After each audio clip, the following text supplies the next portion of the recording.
Hello, and welcome to the Wirecast, the video podcast of Wiregrass Georgia Technical College.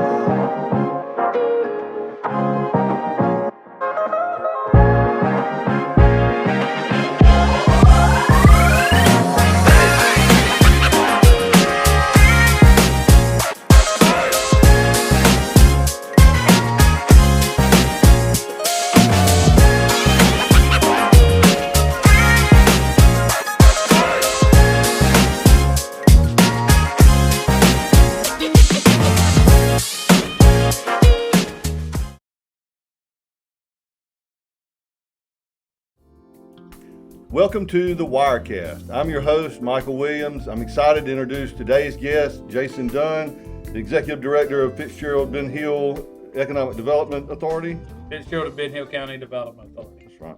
Yep. And so many other things. You're chair of South Georgia Leads and just a servant of the community. So welcome to the podcast, Jason. Appreciate it. Thank you for having me. Well, tell us a little bit about, I know you were born in Fitzgerald, Georgia. You've always been a friend of the college, graduated high school with our president, and but you worked in Albany, Georgia for a few years before you came back. That's right. Mm-hmm. So grew up, born in Fitzgerald.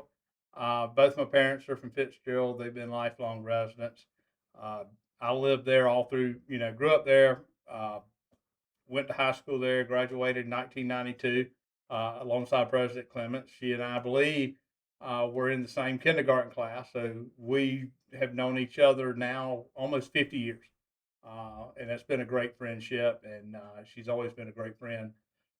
So then left Fitzgerald right after high school graduation and went on what I call a tour of colleges of the South, and ended up, a little start at Middle Georgia College in Cochran, and then transferred down to Valdosta State. And I got myself a little bit off track, and then moved back home and commuted to ABAC and got back where I needed to be. And then after 4 years, had a 2 years an associate degree from ABAC in forestry, and decided you did take a tour of college. Yeah, I did, and then decided helped another friend of mine in Deanna, Brent Bryant, who's a forester up in Cordele. Helped him move some stuff up to Athens. And it was my first trip to Athens. I fell in love with it, and then said, well, man, I'm going to the University of Georgia too. And so anyway, went to school up there, got a forestry degree, left University of Georgia, and through a relationship that I had from Fitzgerald, moved to Albany, went to work with a company, a regional real estate brokerage, Web Properties, and we sold farms, timberland, commercial real estate, and loved doing that. Cut my teeth in the business doing site acquisition for Alltel.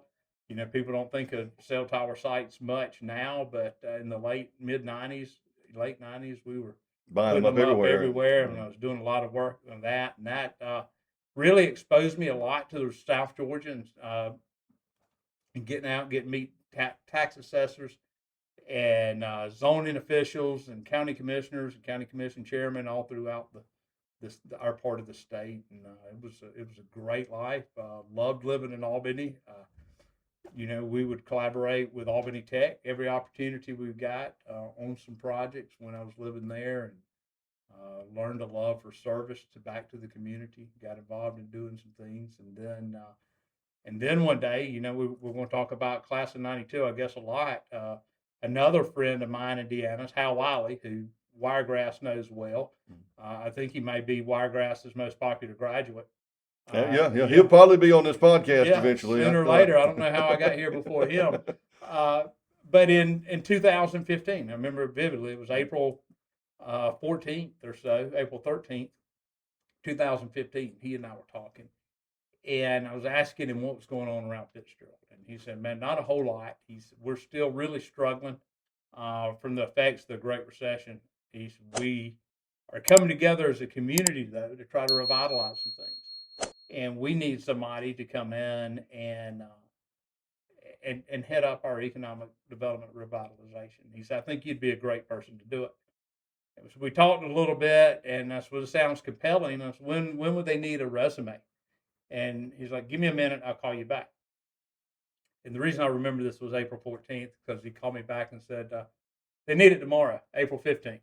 And at the time, so that whatever, that's 11 years ago. I'm like 41 or so. Mm. I'd never written a resume, and had to sit down that night and put a resume together. And anyway, long story short, it turned out they thought I was the right person for the job. My family and I, my wife Dana, my kids Jacob and Jenna, we packed up and started making a plan. And 90 days later, we're living in Fitzgerald, and my kids were in Fitzgerald schools, and we're renting a house on Central Avenue, and just went to work. I never had heard that story. I didn't know that's how it came about. Yeah. And my next question, I think you've answered, was how do you feel that your previous job prepared you for this, but all of that site acquisition had to be helpful? Yeah, the site acquisition was good. That was real good. It taught me how to get in the courthouse. We used to have to go to courthouses to pull up or The deeds and tax plats assessors and- maps, pull up deeds, plats, whatever. But what it really taught me was that it was sales. And we've always thought that at the end of the day, all of us are working on a commission, right? You either produce or you don't produce. Right. And you get paid for producing, and you get to look for other jobs when you don't produce.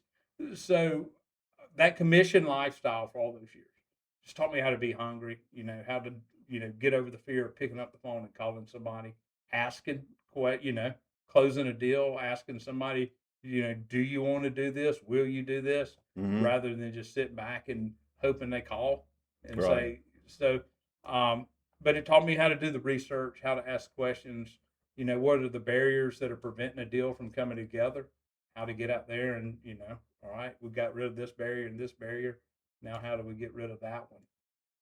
So that really prepared me quite a bit. And I also say, when I was in Albany, we had a great relationship with some economic development professionals, namely Justin Strickland and our current labor commissioner, Barbara Holmes.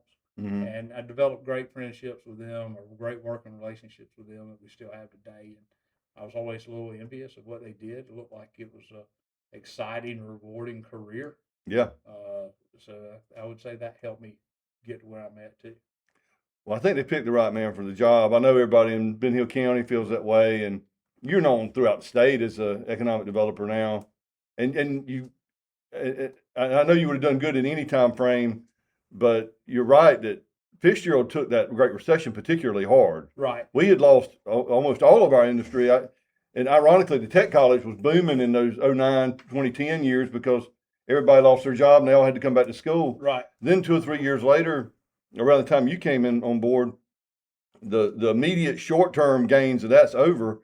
And now we've got to figure out, you want sustainable growth. You don't want that immediate growth that comes from an economic downturn. Right. But you've had a great tenure. So well, appreciate that. And it, we really got after it and took it personal.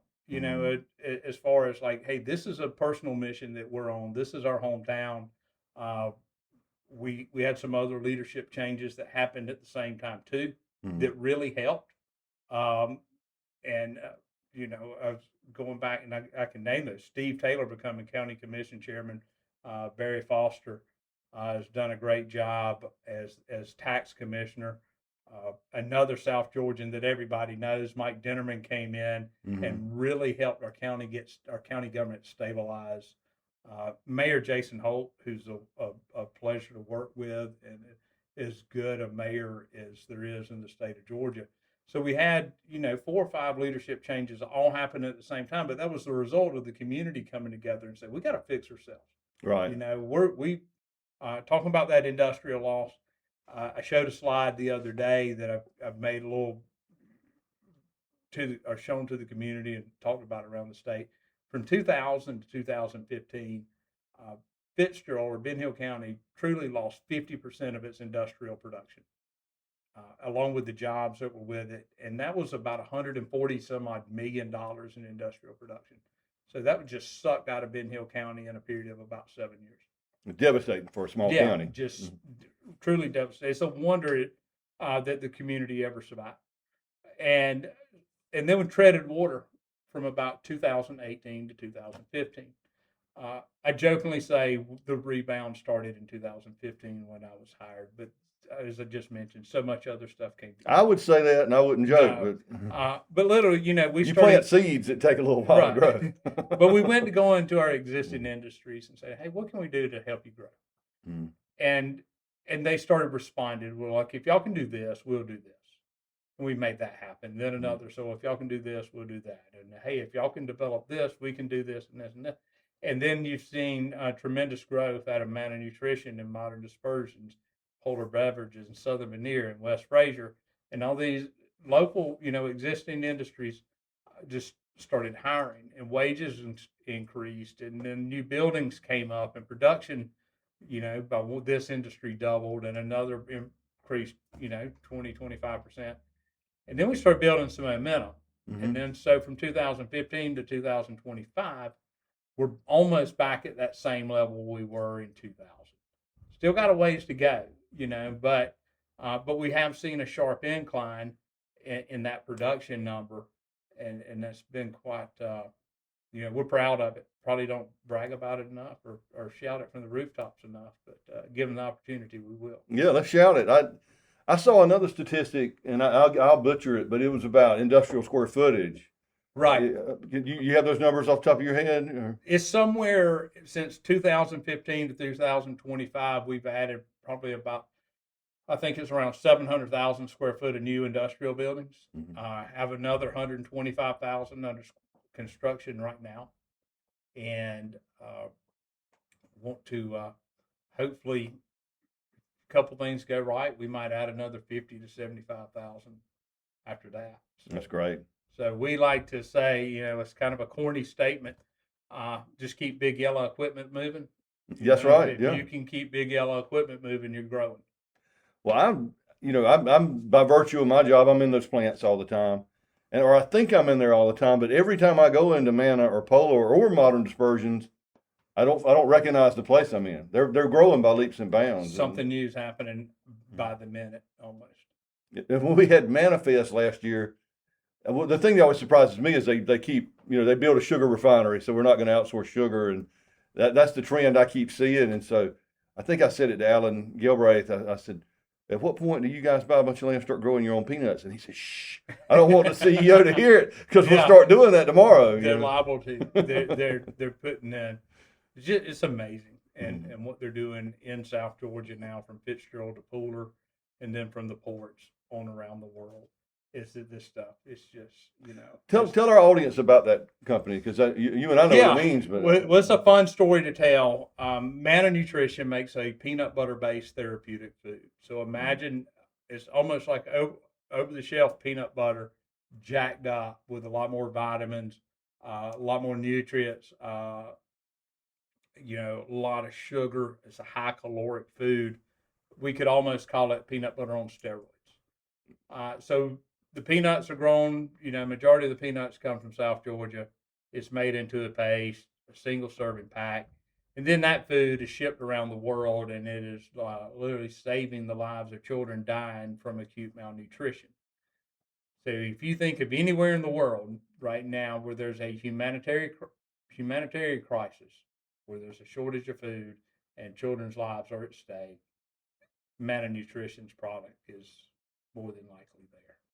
Absolutely. And that's coming right. They got a map on the wall that shows you everywhere, and it'll stagger your mind. Blows your mind. And they know they're doing. I mean, they all feel I'm doing God's work, and so the morale of that plant is tremendous. And it's a clean, safe environment to work. Anybody be happy to work there. I always love the story they share of a lady that works with them, who tells her children that you don't have to be a doctor to save lives. That she goes to work every day and saves lives. That's We're right. talking about a high school graduate, probably went to Fitzgerald High School, lived her whole life in Fitzgerald, and that's what she thinks of herself. And when you got somebody that's bought into the mission like that, man, that's something special. That's great. And it's the automation in Fitzgerald has grown by leaps and bounds in that same time frame. Like you mentioned, West Fraser, that's about as high tech a timber mill as I've ever seen. Yeah, it is. And a side note to that is that was my summer job all through college. There's kind of a group of us guys that worked at. It was Gilman back then. It was Gilman back then. We were offered summer jobs Mhm. And if you performed well, all you had to do was show back up, say at Christmas break, hey, you can come work 2 weeks, 3 weeks at Christmas break, and just show back up in the summer. And they said, just keep the same hard hat, you know. So there were 4 or 5 summers and a couple Christmases that I worked out there at the mill, and you know, they're telling me that the advances they're making in automation is that a pine tree will go into the mill, come out as lumber, and never be touched by human hand. That's right. That they're going to take the mill part and close it. It'll be temperature controlled, or you know, stay around 80 degrees. And I'm envious, is because when I worked out there, you know, within the first 5, 10, well, of course, I was on the cleanup crew. You know, Mhm. I was hot, it was dirty, it was oily. You know, it smelled like pine sap, turpentine, whatever. And you know, now it's like, man, this job's going to be cool. That's right. You Yeah. know, so I can't wait to Mhm. see when it gets to that point, because I've done all kind of jobs in that mill, and would have never got through college without the money I was making out there. So I've always thought of it as a special place, and now seeing the investment they're making and whatever, from 18 years old to 52, however many, 30, some odd 34 years later, to get to watch the advancements that are coming in that industry are pretty cool. It's exciting. You know, people talk about it more and more every day, but even 4 or 5 years ago, when you first hear people talk about artificial intelligence, and they'd be talking about a plant, Josh and I used to kind of take exception. It's like, that's automation. That's not really artificial intelligence. But those timber mills, when it scans that log, and then every log's different, Right. and then optimizes the boards it's going to get out of it, that's artificial intelligence. That's real AI. Yeah, and then we're growing. You know, we only want a tree that's a certain size, and That's right. anything a little bit smaller than that or a little bit larger doesn't come through that mill as efficient. So the industry's just, you know, like I said, phenomenal. Yeah, it used to be. I've seen a guy operate a portable sawmill, and I think we can get 2 2x6s out of that. That's the way they Yeah. used to do it. You know, now it knows you're getting the most you can get out of that Right. possible. Or the industry used to be, Mm. you know, leave those trees alone and we'll grow them 50, 60 years. And the bigger the tree, the more money I'll get. Right. And it's not the case anymore. Now it's about efficiencies. It's about what's, you know, we know what the, uh, you know, what kind of tree we want, how we can get the maximum output of it, and then how we're going to, you know, save electricity and waste and all this other stuff. Well, what do you think about the pulpwood industry in Georgia? Just you know, what I feel like it's going to be replaced with something, but it's not going to be paper. Right. You know, what are you thinking? What kind of trends are you seeing? Man, I would tell you, the last year, and you, I guess we need to say, with the 3 paper mill closures Mm-hmm. that we all know about, 2 on the east coast of Georgia, 1 on the west side of Georgia, it's scary. You know, I don't know. I drove a few weeks back. Where was I? I think I was in Valdosta, and then had to drive over to Brantley County Mm-hmm. to do to broadcast some high school baseball games. And you're driving, you know, you leave Lowndes County down there on 84, and you're driving through nothing but timberland. That's right. And every household you go by is probably reliant on some kind of timber based job.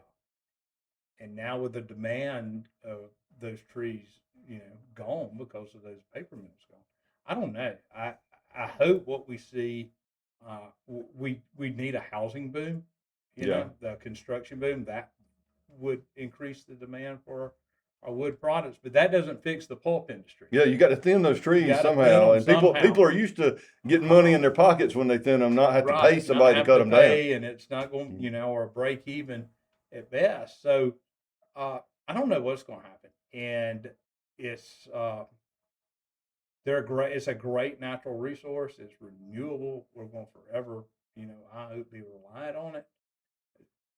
And I do. I feel confident. You know, we've always come up with something, but it's just like we need to come up with something quick. Yeah. Some people were talking about the pellets for heating, which are very popular in Europe. Right.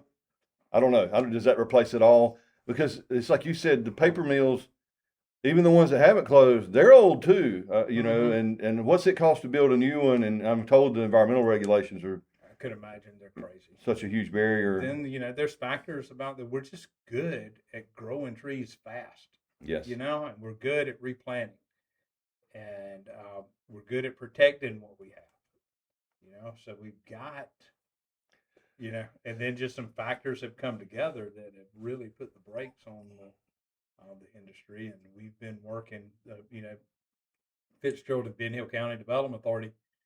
We've done everything we can do over the last 12 months is to put ourselves in every discussion that we can, whether it's at the Capitol or with the Georgia Forestry Association, who are good friends of ours, to make sure, Georgia Tech is doing some really innovative things with Southern Yellow Pine that should be coming, hitting, ready to start scaling up, I should say. So there's some things out there that are going to be good, and we're just trying to be right at the table, like make sure if something is happening that it's coming, Fitzgerald, Lowndes County, somewhere in South Georgia where we're growing the trees and not, they're shipping them out of here. Let's make the product be in South Georgia. Well, if there's anything happening in rural Georgia, I'm sure you're going to be at the table. Try to. You're, a founding member of South Georgia Leads, and you and I have worked together on that board. I went through the program in 2017, right. And you want to just talk about, and before I do that, before I forget, I want to say, talking about timber industry, during Hurricane Helene, you were very prominent out there on the roads, clearing roads with your hands. I thought that was a good look. Well, did a little chainsaw stuff, but the biggest thing we did, and I have to say, I didn't realize how bad the hurricane was going to get until about 2 days before it hit. Michelle Shaw with the Department of Economic Development called me and said, Georgia Emergency Association is scouring the state and looking for bottled water. She said, there's going to be a drinking water shortage. And I'm like, are you kidding me? And she said, no. She said, so I need your help in putting them in touch with Polar Beverage. And she said, and I'm like, no, that's easy. So Polar, immediately, their plant manager was like, heck yeah, what can we do? And so them and Golden Boy Foods gave us, pretty much said, here's our phone number. Whenever you need a pallet of bottled water or you need a pallet of peanut butter, come get it. And so we started working with a couple of our state reps, Jacqueline Ford, Lisa Hagan, and good folks. A couple others, real good folks. And, Jacqueline would be like, hey, can you get a pallet of water to Alapaha? She said, there's absolutely, everything's shut down. There's no water in Alapaha. Like, we got it handled. Go work on another problem. I got this one taken care of. Lisa was like, hey, can you get, water to Jacksonville? And sure enough, we're getting water to Jacksonville, Georgia. I said I drank some of that water. Yeah, got peanut butter down to Homerville. And it was literally, this stuff was needed.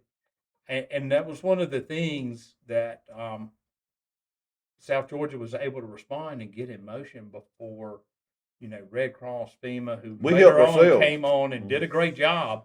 But immediately we started tackling the problem and prevented a problem from becoming a crisis. That's right. And so that was one of the things we always kind of joke about a little bit at the office was, COVID, and you would see signs like just our essential workers, essential workers report. And we're like, well, we better make sure we're essential. So doing things, we just seem to always find a way to go above and beyond and what we can do to strengthen the region. And that's really epitomizes what South Georgia Leads is trying to do. Well, that's right. And so your focus, and it should be on Ben Hill County, but you are also focused on partnering with other communities. So tell us a little bit about South Georgia Leads, how it came about, and what the... Yeah, well, 10 years ago, there's a group of us out of Locate, South Georgia, which is a 20-some-odd county marketing group that markets South Georgia as a globally competitive location to do business. And so through some partnerships there, we decided to put together a regional leadership program that the same counties could send candidates to. And I subscribe to the theory. I've heard one of my leadership mentors say, all your problems are leadership problems. So the stronger the leadership we have, right, Mm-hmm. you would think, the less problems we have. So we started investing money, time, resources in developing leaders across the region, and with the hopes that you get well versed leadership and you get great people on school boards and city councils and county commissions, and we got a lot of great people in those positions. But we also have to have a pipeline, so because there's always turnover. There's somebody that one day says, "Hey, I've done this as long as I can. I need to focus on other stuff." So you want to have a pipeline of leadership, um, working in your communities. And if you were to ask me, like, well, who's a leader? I'm like, everybody. Mm-hmm. Everybody's got a leadership role in the community. So we're in year 10. South Georgia Leads has uh, you know 2 classes. We do 1 class a year. We have the regional leadership class, which is usually about 30 candidates, and uh, let's say what we go from Seminole County over to Coffee County, and then from about Crisp County, Sumter County, down to the Georgia-Florida line. Mm-hmm. So we cover about an eighth of the state. Uh, so we have the regional leadership class. That's about a 6-month period. Starts in the summer, ends up in February. We make a trip to the Capitol. Uh, and this year we are doing it more organically, where the board and people like Mary Beth Brownlee are doing the facilitating, and so we're keeping it as South Georgian as we can. The other We don't need side, Yankees teaching our program. and so we're keeping. We really wanted rural Georgians, rural South Georgians who live here every day, who know everything they can, uh, about the region, and we felt like that would be a better way for building relationships too. And then we have the Women's Leadership Initiative, which I think is a smaller class size of about 20 participants, and of course it's just ladies, but they're building relationships. They got a little bit different curriculum. I think Fanning Institute is still a part of that. Yeah. And it's in year maybe 3, and so we look for it to just continue to grow. And I heard a guy say, once anytime we empower women, we're making the world a better place. So that's what the Women's Leadership Institute's up to. Absolutely. Well, it's a valuable program. Like I said, I went through in 2017, and I think I've been promoted 4 times since then. So I think it worked for me. And I mean, I got value out of it. Right. And I've been an educator so long. Have the worst attitude in the world about that kind of stuff because I'm used to standing up there and being the one talking.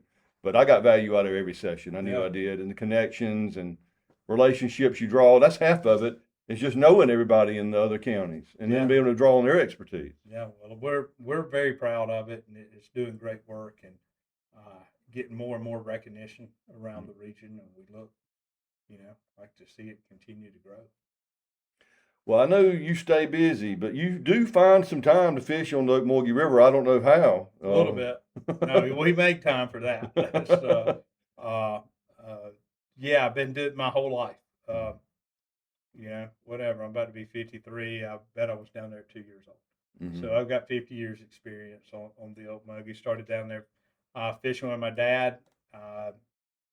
When I was 15 or 16, he turned me loose with the boat and said, "Go," Mm-hmm. So, but yeah, between there, the Flint River, the Florida Panhandle, wherever I can get on some water, but you do a lot of bass though. Yeah. That's kind of a niche thing. I don't think a lot of people realize that, but a lot of folks just tight line in the river. I primarily do, but the bass fishermen, it's they're passionate about that. Do you just troll up along the bank and toss towards the willows? Is that do a little bit of that? Fish the banks, the Mhm. oxbows. Just different times of year, the fish are in different water.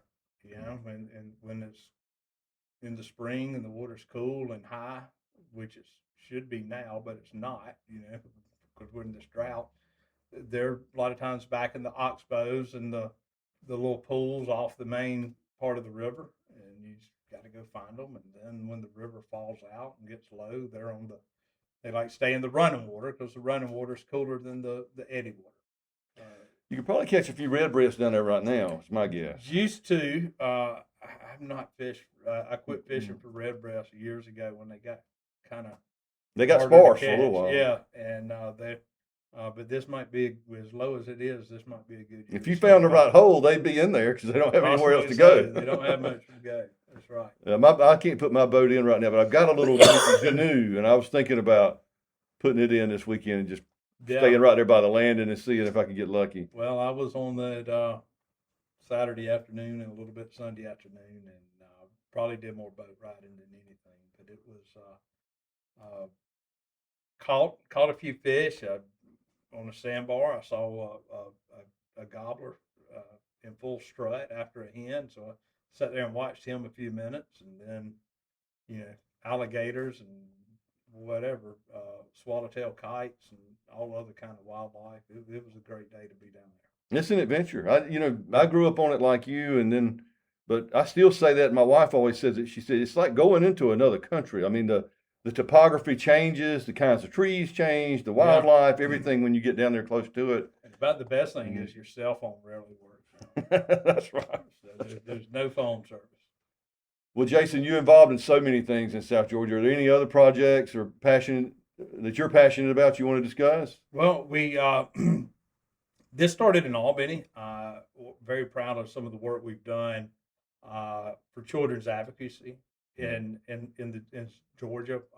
It's part of a group that helped a sexual assault center get off the ground, and have still been involved. Was involved with that one for about 10 years, and now do a little bit more work at the state level. So protecting Georgia's children from the worst of the worst people has always been a passion for me, and I feel like that we can't take care of our kids. Our economic development efforts they're for nothing, Absolutely. So that's important to me. But right now it's like, hey, whatever I can do, mainly to add just a little bit more value to Ben Hill County than we had yesterday, that gets me going. Help lead a Sunday school class. That's fun. I got a group of 50 men, and of course we meet every Sunday. And there's a couple other guys, Dr. Hank Cook and Mike Rayner, two great South Georgians, help lead that class as well. And it's called the Sportsman Sunday School class at First Baptist, and we cook breakfast every Sunday, and we have a lesson, and a bunch of just good men who look for good opportunities to help people in the region. So that one's a good one too. That sounds like it. Yeah. Well, we appreciate you. Thank you for being such a friend of No the college, and I'm excited to see where Fitzgerald goes under your leadership. Well, we're going to sure be after. Thanks, buddy. All right. Thank you.